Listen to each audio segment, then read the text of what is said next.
Believe more and fear less. And today, our topic is the fear of insignificance.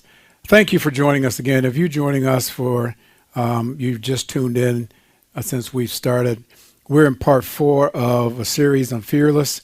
And really, it's fear less. We're talking about fearing less because we understand that fear is a part of being human.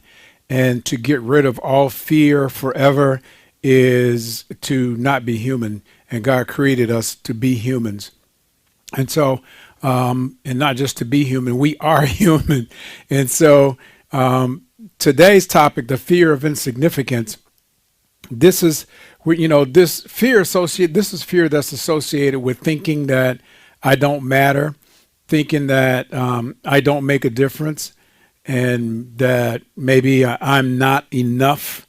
Those kind of thoughts that flood our mind, flood our hearts, flood our daily activities with those things, even as we work and as we do things that we normally go through and people can't even tell.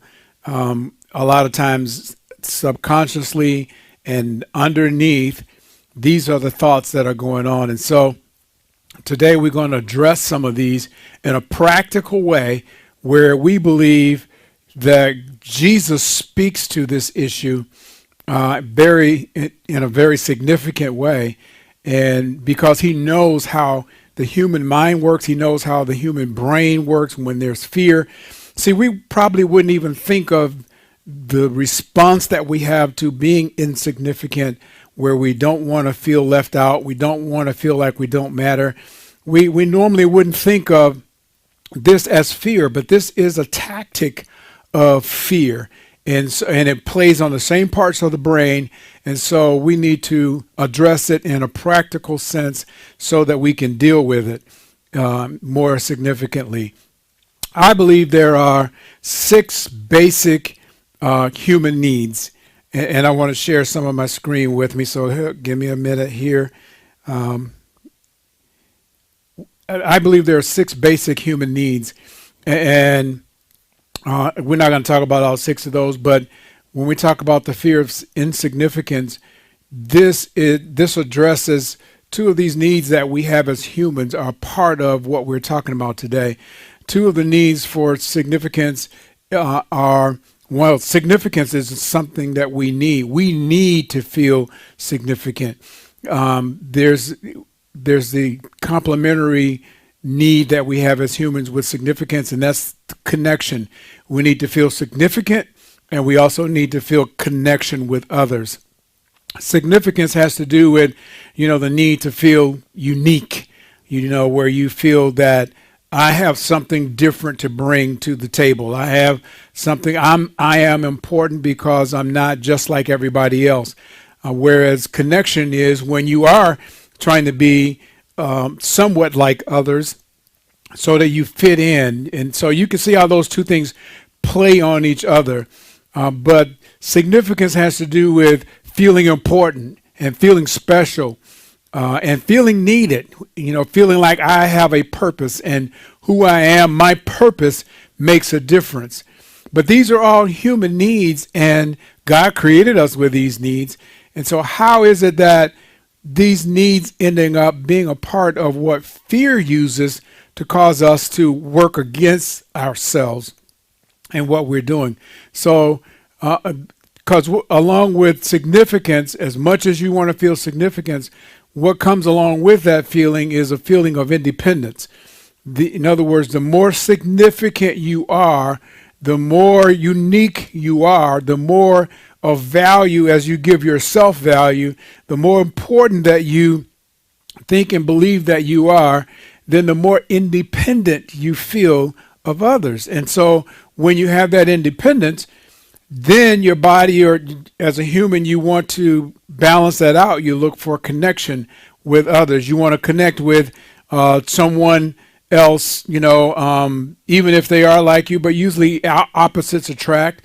So the more significant you are, the more self-value you give yourself, the more important you think you are, the more independent you feel. Now, the opposite of independence is connection and love. And that's where the complementary side of that. And that's why we have to be careful that, the fear that drives you to search for significance can also feed being disconnected. And many of us are disconnected in certain areas because of the fear of insignificance. And we drive so hard to be significant. We try so hard to be accepted. We try so hard to be unique.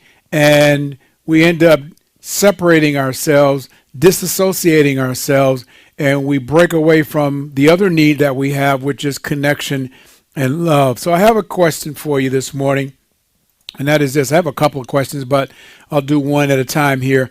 How would you answer this question? So if you would like to, please just respond in the chat window, and I'll take a look and see if I can see some of these and respond to some of these. But what the question is that you should ask yourself is, what makes a good life? What makes life worth living? What is it that causes you to feel like I do matter? What makes it good? What makes a good life? What makes life worth living? So go ahead and answer some of those things, if you would, in the chat window, and we'll respond to some of those as I can see them. But God wants us to understand ourselves. He wants us to have a good handle on who we are, a good handle on our own value. And today we're going to talk about where that value comes from. And many times we feel like we need to do certain things to be of certain value.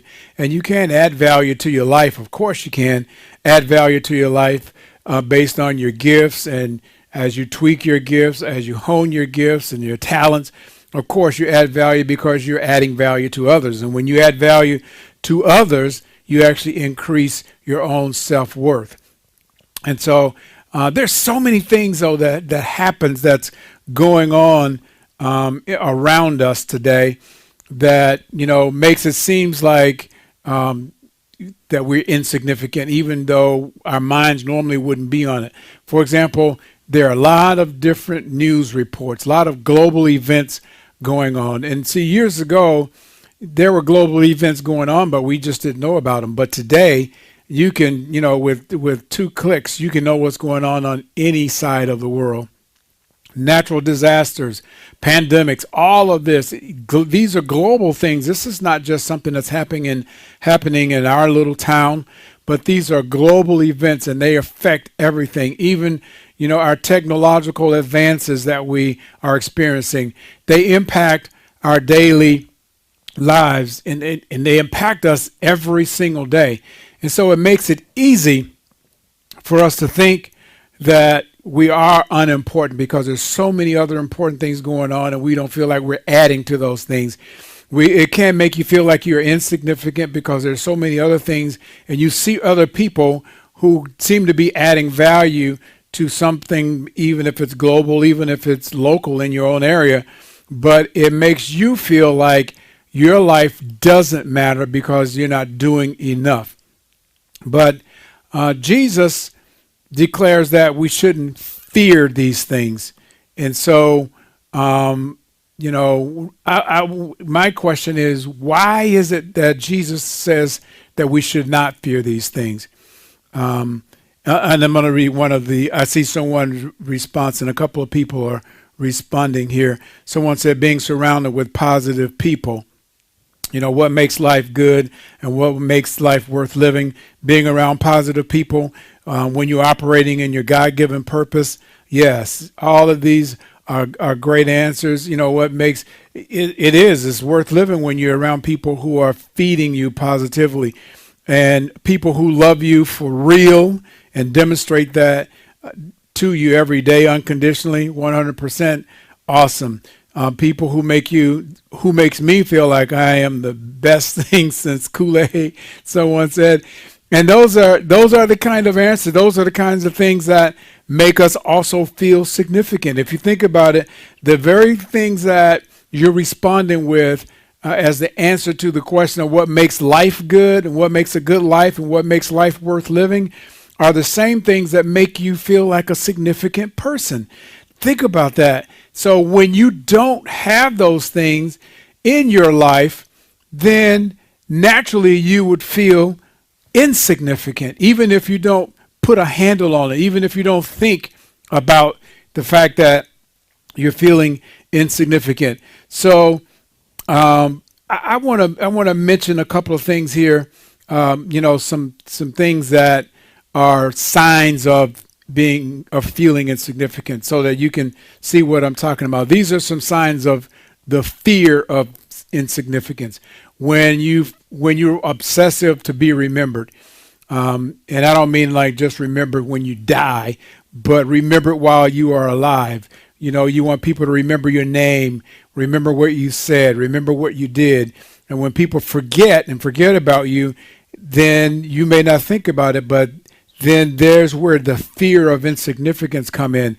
Another one is there's a problem when someone forgets anything about you, and when friends forget to call or they forget to stop by, and even in a calling and some kind of connection is so important now, since we can't just stop by as we normally would. But these are all signs of fear of insignificance. Another one is when we crave the attention of our significant other, our spouse, and we should have their attention, but I'm talking about when it's obsessive. We crave the attention of whoever is not paying attention.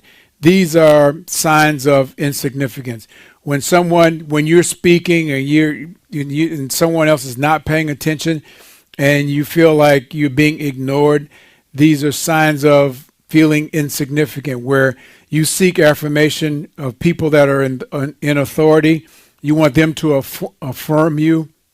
Then these are signs of feeling insignificant. And so my second question to you this morning is this: how can we overcome the fear of insignificance? How can we overcome the fear of insignificance? And I know it's easy for us to say, well, just, don't be afraid. Just, don't allow the fear to have its place. Those kind of things. But I want to show you something that Jesus said, and how Jesus approached this feeling, and once he knew that people were feeling this. And so we're going to go to the book of Matthew, and we'll talk about two authors, well, Matthew and Luke, who wrote about this. But first of all, we'll take a look at Matthew. I'll put the scriptures on the screen for you, but if you'd like to turn to your own Bibles, we're in Matthew, the 10th chapter and the 26th verse, and I'm showing you the New Living Translation, where Jesus said, "But don't be afraid of those who threaten you, for the time is coming when everything that is covered will be revealed, and all that is secret will be made known to all."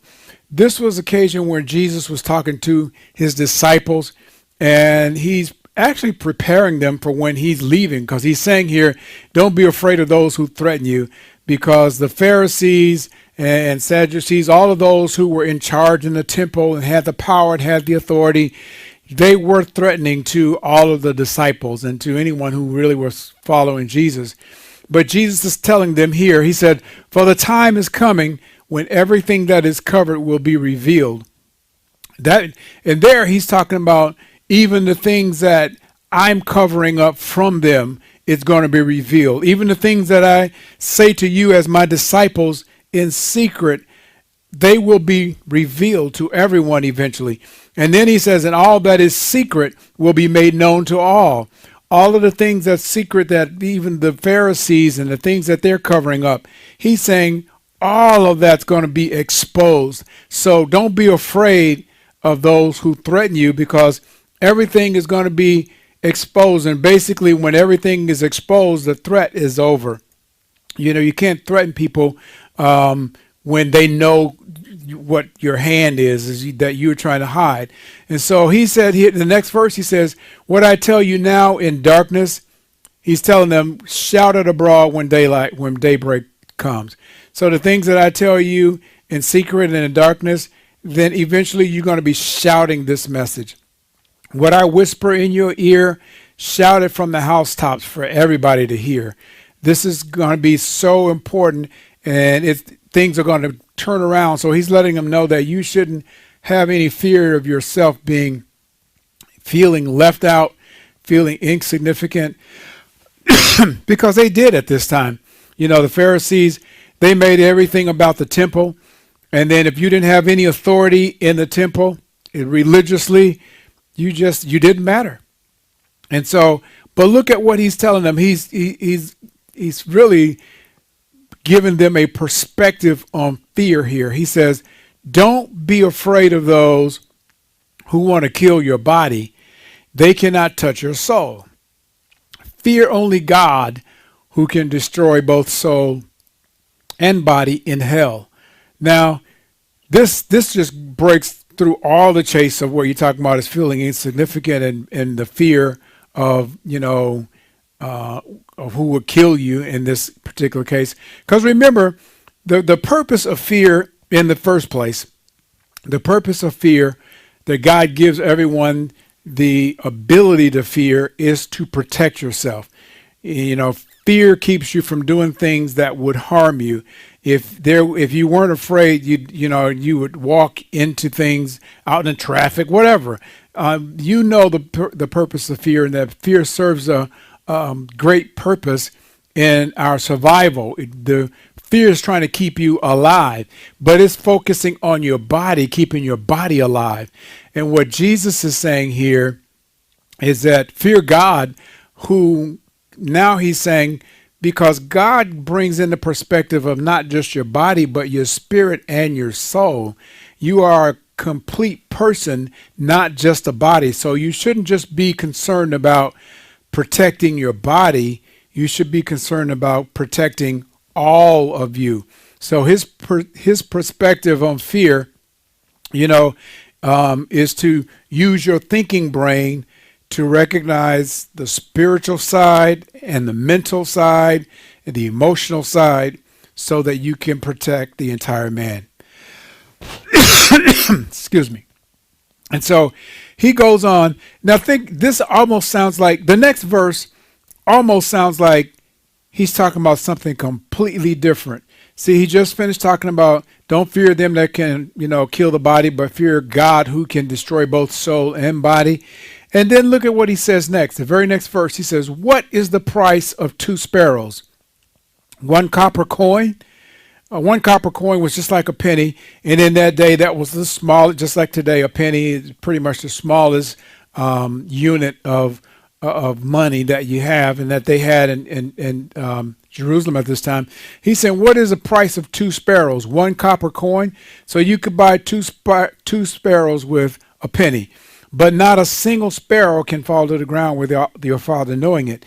So he's starting to bring some perspective to significance. Because basically, if you could buy 2 sparrows with a penny, a sparrow is kind of insignificant.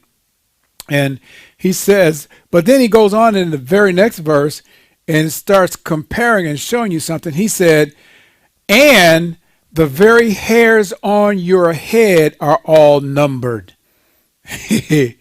Now, where is Jesus going with all of this? That's why we need to think about how we feel when things happen to us. Does that make me feel insignificant? Because what he's bringing out here is that you are pretty special. He says, and the very hairs on your head are all numbered. And to go on with that verse, he says, so don't be afraid. The very hairs on your head are all numbered, so don't be afraid. You are more valuable to God than a whole flock of sparrows. That is amazing here, where Jesus just turns this corner where he's talking to them about feeling threatened from, the other religious leaders. And he goes on to them and saying that the very hairs on your head are all numbered. In other words, God knows every single hair on your head. Think about this. Why in the world does God count our hairs on our head? And it's funny because, I don't have as many in the top as I used to have. And some of you don't either, as you're laughing at me. But, I was thinking about this one. I used to have hair in the top here, and there was a lady at a former church that I went to, and as people get older, they just say what they think. And so one day I was visiting, and she was sitting behind me, and and obviously she was looking at the top of my head. And I guess, since she had seen me last, I used to have hair up there, and she was looking, and finally after service, or soon after, I sat down after we must have been standing singing or something. It seems like she tapped me on the shoulder and said, you're starting to look like me in the top of the head. And then I realized what she was saying is that she was going bald in the top of the head also. But God numbers every single hair. I mean, it's like hair number 26 just fell out, hair number 116, hair number 11, 20, 30. I mean, each hair is like having a number posted by it. God knows every single number of your hair. Each hair on your head are numbered. So don't be afraid, he's saying. You are more valuable to God than a whole flock of sparrows. Now I want to bring in one part of this same thing that Luke talks about this, because he brings in another perspective. In Luke 12 chapter, it talks about the same thing. He says, what is the price of 5 sparrows? And then he said 2 copper coins. So he said, yeah, God does not forget a single one of them. So he's saying here, with 2 pennies, in other words, in Matthew, if 1 penny could buy 2 sparrows, then obviously 2 pennies should buy 4 sparrows. And what Luke brings in is that he says the price of 5 sparrows is 2 pennies. So you can get for 2 pennies, you can get 5 sparrows, not just 4. In other words, the 5th sparrow gets thrown in for free. 5 sparrows for 2 pennies. The 5th sparrow was free, or if it's free, if it could feel like it's not worth another penny. It's not worth, so it's almost like it doesn't cost anymore, so we'll just throw it in. And sometimes we feel like we are just like that 5th sparrow. We're just thrown in. It's almost like you're invisible. They only paid 2 pennies, which is for 4 sparrows, but we threw in 5. And think about this when we talk about the 5th sparrow. The 5th being a 5th wheel, which is basic when there's a couple of couples and you are one single person. But in other words, you're out of place. You feel like you're insignificant. You don't feel like you belong. You almost feel like the persons are acting like you're not there, and you're asking questions. Can you see me? Am I invisible? In other words, you feel dispensable. You feel like you're disposable. You're worth less than, as my dad used to say, 2 dead flies, or not worth the salt that's in your bread. You've heard things like this before, But some of the people that have some of these feelings of feeling like the 5th sparrow, some of these people, they work on the streets, and we see them and we feel for them. But some of those same people also work in the corner office in the high-rise building. And sometimes we don't see them and we don't realize that they have those same feelings. Some of them also feel invisible. Some of the people in this category, they live under a bridge. And then there's others who, live in cardboard huts and live in different places. But there's also some of these same people that feel these same things who live in a 10-bedroom, $3 million mansion. And so the whole spectrum, we all have these feelings. And what all these people have in common is this feeling of feeling small, feeling invisible, the feeling of smallness. And, I ran across this.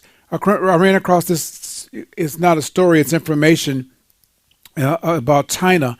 That, for example, in China, in 1979, China had a policy. It's called the China one-child policy, and you've probably heard of it, where each family could only have 1 child. And this was a policy from the government in China from 1979, and this lasted for like 36 years. And if you study this, you'll see that They didn't get rid of this till 2015. So for 36 years, there was a one-child policy, and they were trying to control the population because the government takes care of the people, and as the population was growing, there's too many people to manage, too many people to feed. But what had happened with all the different side effects of this, meant that when you had more than one child, then they started saving the males. In other words, males were selected over females. So all the little girl children, they were either orphanaged or aborted.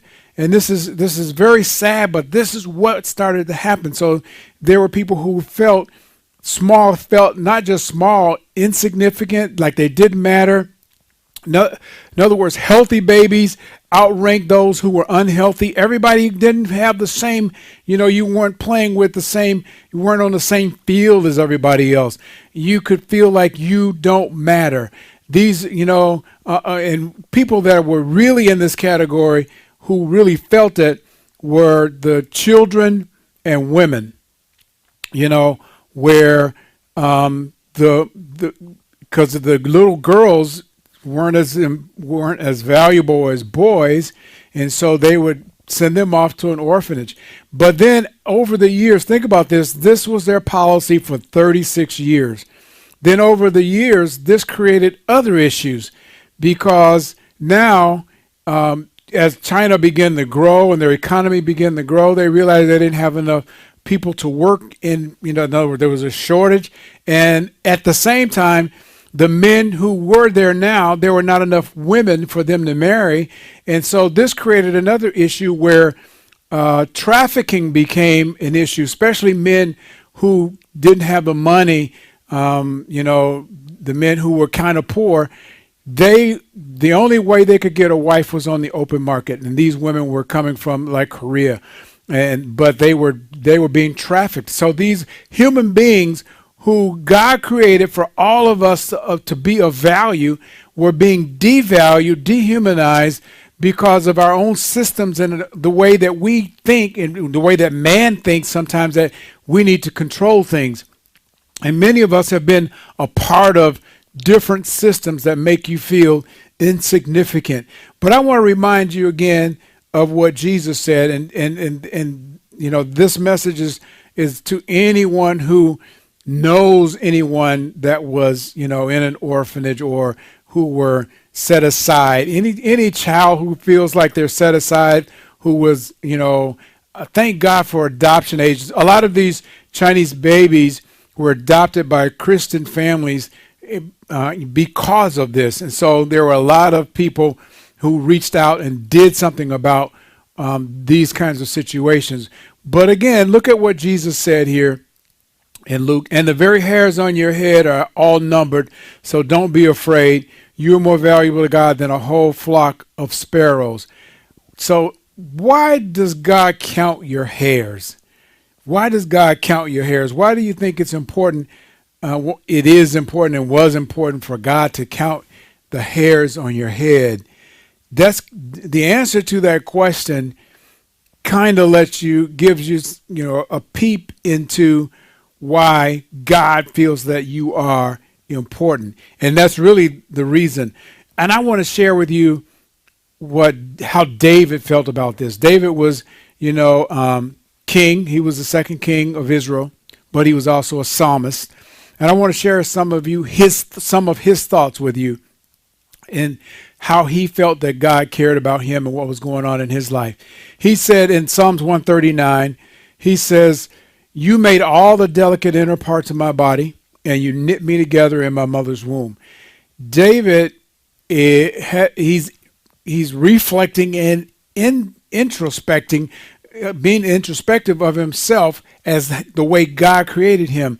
In other words, the parts of the body that nobody ever sees. He said, "You made all the delicate inner parts of my body, and you knit me together in my mother's womb."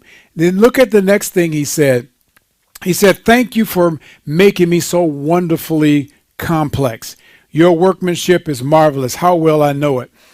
He takes the time out from, telling us and reflecting, because David is writing this and reflecting on how important God thinks he is, to thanking God. He said, I'm thanking you, God. You did. In other words, he's saying, you did a great job.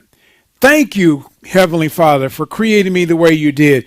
Thank you for making me so wonderful. Thank you for making me complex. And we should do the same thing. He's boasting on his creator.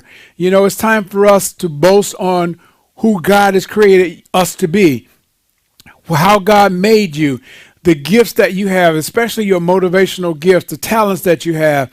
You know, everyone don't have the same complex that God created you with. And so God's workmanship is marvelous, just as David's saying. And he's saying, how well I know it. We need to be able to say the same thing. How well I know what God has created here. And so we do need to give some focus to who God has created and who God has made you to be. So he said, you watched me as I was being formed in utter seclusion, as I was woven together in darkness, in the dark of the womb. In other words, God didn't start watching over you when you got in trouble. He didn't start watching over you after you were adult, or he didn't start watching over you just as when you were a kid and your parents couldn't watch you. He started watching over you.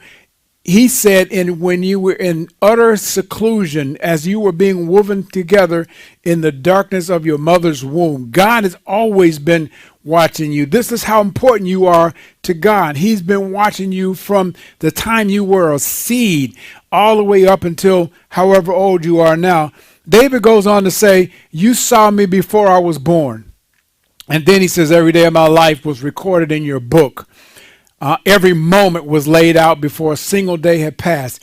You had laid it all out for me. You made a blueprint and laid it out for me. And for me personally, my prayer is, Lord, help me to read my blueprint. And that's what we need to be looking at, is like, God, help me to read my blueprint, what you created me to be. Because it was all, this is David's reflection.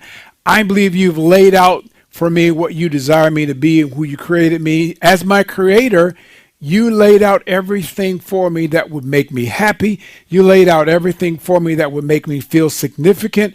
You laid out everything for me that would make me feel that I can contribute to society, contribute to the community, contribute to the world, the life, what is on the inside of me. You saw me and you saw all of that before I was ever born. You laid it all out for me. And then David goes on to say this. He said, how precious are your thoughts about me, O God? They cannot be numbered. God can't, see, we need to realize God can't stop thinking about us. He's thinking about us, and we're wondering if he even cares. He can't stop thinking about you. He's crazy about you.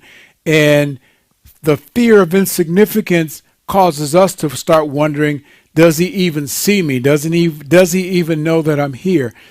David says, how precious are your thoughts about me? And it wasn't that David didn't have problems. It wasn't that David didn't have issues that made him feel like God was not there. But there needs to be a time, just like David took this time.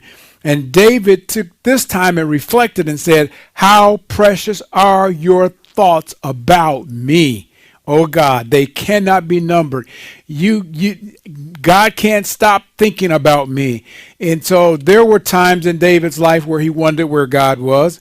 But in this time, and we also have to take a this time, we also have to make a this time and say that, oh God, how precious are your thoughts about me? And begin to think about what God thinks about you. David said they can't be numbered. He goes on to say, I can't even count them.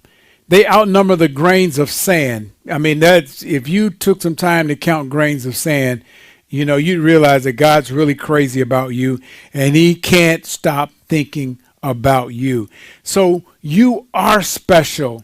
That's why he counts the number of hairs on your head, is because you are special. If your hair, which falls out sometimes when you just comb it, and God still knows that you lost number 2001 strand of hair. He knows that you lost number 136. That strand's gone. He knows whenever they fall out. And the reason he knows is because he cares about every minute part of your being. You are special to him, and you are very significant. So when the fear of insignificance comes, we need to learn how to deal with it. And so here's our challenge for you today. Your challenge is this: to know that you are special. Let me put this on the screen big enough for you to see it. To know that you are special. You need to believe that you're significant to God. You need to know that you're significant to God and to others, not just to God. You are significant to God. You are significant to others, even before you know your own value, whatever your specific value is. Don't wait until you know what your value is, or wait for someone else to tell you how important you are. You need to know that you're significant to God before anyone else gives you any value of yourself. God made you. God created you. God designed you with all of the value that you need to when you expose it, that value makes other people realize in other words, you add value to their life. And as you add value to their lives, then you increase in value. That's how the two things come together. When you're significant, the more significant you feel, the more independent you feel because you're that much more unique. But now you also look for connection with others. That's how you make that connection and pull this together, is with your significance, with your uniqueness. You share that and give that, which adds value to others. And when you add value to others, it increases your value. This way you can increase in value and also stay connected with people and not feel left out because of your significance. It's amazing how that works when you actually work it the way God designed for it to work. See, your significance goes beyond your own, just your personal knowledge of what you are worth and what you value. And we do need to let our light shine, as we sometimes say, but your significance goes beyond of what you even know about yourself. Sometimes there are value on the inside of you that you don't even realize that people get from you. You don't even realize that it meant what it meant to someone else. You didn't even realize how valuable it was yourself. You are significant, and there are things about you that you don't even think about yourself that are very significant to other people that you don't even think about. So you're valuable and unique simply because you are a human being. See, God created you a human being. And sometimes as church people, we think that we shouldn't be human, we need to be more spiritual. Well, human beings are spiritual. There's no separation. Every human being has a spirit, whether they know Jesus or not. Every human being is a spirit. And you were created, every human being was created in the image of God. That's the person who created the universe. So the person who created the universe is a loving person. And you are valuable because a loving person, a loving God, a loving creator made you a human being and created you the way you are. So here's some steps that you and I can take that will create significance in the lives of other people and also in our own lives. And so these are some steps that we're outlining for you today. And there are different categories of people that can take some of these steps. For example, the first one, if you're a parent or a teacher or anyone who influence other people, then you can create meaning to those people when you show concern for children and students, whoever you influence, when you show concern for their, not just whatever category that you're responsible for. For example, let's say a teacher. If you're a teacher and you're responsible for imparting, information to children, then don't just focus on their intellectual side. Also focus, show some concern for their emotional part, their physical being, their social being, their spiritual well-being. See, when you show concern for all of these, every part of a person, that person begins to feel that they are significant to you because in other words, they're not just a project. They're not just a part of what you're doing. As a parent, You're not just raising a kid so that you can get them out of the house and they can be out of your hair and out of your money and that you don't have to worry about them anymore. You're a parent because you're trying to influence that child so that they can actually not just make it in life, but thrive in life based on what you've poured on the inside of them. And it's not just their intellect, not just their emotion, not just their physical, not just their social, not just their spiritual.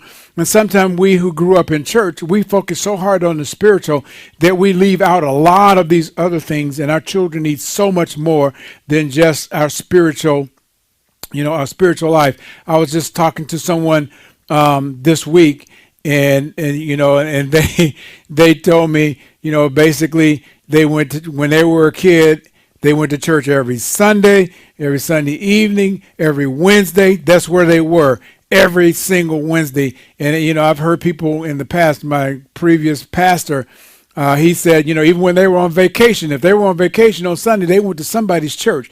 And we spent, those of us who grew up in church like that, we spend so much focused time on the spiritual that we leave out so many other things that leave us and our children and others like us where we feel insignificant in other areas. And so here's some steps that we can take to do that. That as a parent or as a teacher, take a step to create meaning in somebody else's life by helping them feel lovable, not just loved. See, when you help somebody feel lovable, you are pouring into them so that others actually show love to them. And when others show love to them, then they feel lovable because people love them.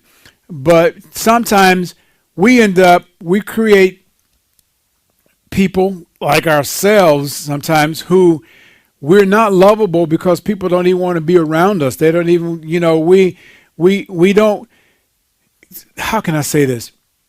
See, when people remember you based on how you make them feel. If you make a person feel special, they remember you. But then if you make a person feel like when they see you coming, it's like, oh no, here she comes, or oh no, here he comes, then you are not creating meaning in that person's life. You are causing them to feel insignificant to you. And therefore, you're not adding any value. You are diminishing the person. So take a step to create some meaning in somebody's life by helping them feel lovable and not just loved. Here's the second category of people. This is for spouses, lovers, whoever has significant others. You create meaning when you show sorrow for loved ones that you care about just as much as when you celebrate them as they share accomplishments. See, and I'm saying this one because over the last year, we have had a lot of sorrows. We've had a lot of losses. We've had, 2020 and 2021, each one of us, we've experienced so many different losses, so many different, because of the coronavirus, because of finances. So when people are experiencing tough times, we should sorrow with them, and just as much as we celebrate with them when they're having great accomplishments. And sorrow don't mean that you go over and you cry. I mean, it could mean that, but it just means that you are being there. Be there in it with them. Don't allow people to go through things by themselves.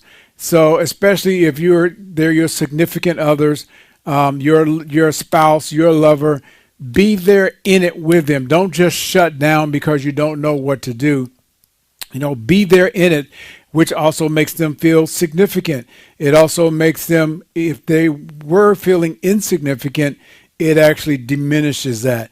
And one other thing about those of you who are, spouses, and, if you're married to someone, let me put this on the screen for you. If you're married to someone, do you realize that you provide the only physical and emotional intimacy to your partner that nobody else on the planet can give without guilt. So you're the only person that can provide that. And so if you're the only person that can provide this emotional intimacy, this physical intimacy to your partner that nobody else can without guilt and without negative side effects, then we should be pouring this on. The intimacy that we need will create so much more significance in your own relationship. It will build your own relationship. So there are no negative side effects to that.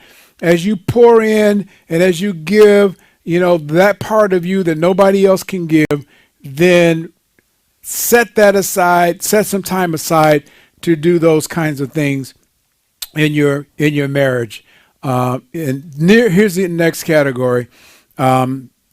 And this last category is what you can do for yourself. These other ones is kind of like pouring into other people. But this one is set daily reminders that trigger some significant truths about significance for you. Set some daily reminders that trigger these truths. And here's some that I start setting for myself this week and reviving some of these that I've done before. But when you wake up, say out loud in the mirror, and this is kind of like what David did and what he said to us. Say out loud in the mirror, God created me in his image, therefore I matter to him as a person who can relate to him personally. When you think about the fact that you can relate to God personally, when you think about you can relate to God as a person, then, and that person also created you, God created me in his image, therefore I matter to him. When you wake up, you need to say that. If it takes every morning, say it every morning. God created me in his image. I matter to him as a person who can relate to him personally. And then recite this out loud. Recite out loud why God loves you so much. Why is it that you think God loves you so much? Well, you're his masterpiece. And I didn't read the scripture today, but Ephesians 2:10 talks about us being his masterpiece. We're God's idea. You are God's idea, and God don't have bad ideas. God always has great ideas. You are his masterpiece. You are his workmanship, as it says in the King James Version. And so God only has great ideas, and the excellent work that his hands created, which are and he created you to do the work that he planned while providing you with the joy of performing the work. That is amazing to me. So God created you for a work. There was a work for you to do. God created you with the tendencies on the inside of you, specifically you, so that you would enjoy doing a certain kind of work. And he planned for you to do this work, and he set you up to do this work, and then created the joy that you would get from performing the work. That's how God sets it up for you. So you matter to God because God has already laid things out that would bring you joy. And many of us, we search for joy in all the different wrong places. We're looking in the sea of insignificance for significance. It's like all these things that don't mean anything, and we're trying to find meaning. Well, God has great ideas. You are one of those ideas, and he created you to do the good work that he planned for you to do in the earth. And last but not least, you matter already. You don't have to do anything to matter to God. You don't need to add any value. You don't have to do anything to add value to your life for you to matter to God. You matter already. You don't need to do, in other words, your base value. Your base value is already above significance. Your base value because you can add value to yourself, but your base value is already above significance. You're already special to God. You're already unique to God. And you can add value to that by sharing your gifts, honing your talents, sharing that with others. But you do have intrinsic value built in from your Creator. You've got value that's built into you already from God as your creator, which comes from him. You're in his image. And so even though you can add value to that by honing those skills, and sharing your gifts with others, sharing your talents with others, because when you share your gifts and your talents with others, then you are adding value to them. And when you add value to them, then you become more valuable because you know how to add value. And therefore, that intrinsic value it increases your value. Then your self-worth becomes more valuable. And that's how it grows and continues to grow as we pour our gifts into each other and as we hone our gifts and our talents for our individual selves. But know, even without doing any of that, intrinsically, you have built-in value from the master of the universe, and that is God, your creator. So go to our Facebook groups page and download this challenge for this week. If you go there, facebook.com/groups/GTMUSA, and go to the files section, you can download this challenge that corresponds with this message today, that is, I believe, is so meaningful and so timely for us right now. And so let me pray for you before I invite you to take some steps. I want to pray for you today just concerning today's message. So bow your heads with me. Join with me in prayer, please, as we pray not just for you, but for those that will hear this later. Join with me if you would. Father, I thank you today for this message, and I thank you for the meaning of this message. And we thank you for just the words of Matthew and Luke, how they recorded how you feel about us feeling insignificant. We are worth more than a flock of sparrows. We're valuable enough for you to number every single hair on our heads. And so, God, help us to get this message into the hearts of those who feel insignificant, those who feel like they don't matter, those who feel like they're left out. Help us to reach out and to reach in to their hearts and make a difference this week. So, God, we honor you and thank you. And I pray that you would give each person that's hearing this message the courage to take a step to do something this week to make someone who doesn't feel significant to feel significant, and to do something this week to increase our own value by realizing that we're already valuable in your sight. In Jesus' name, amen.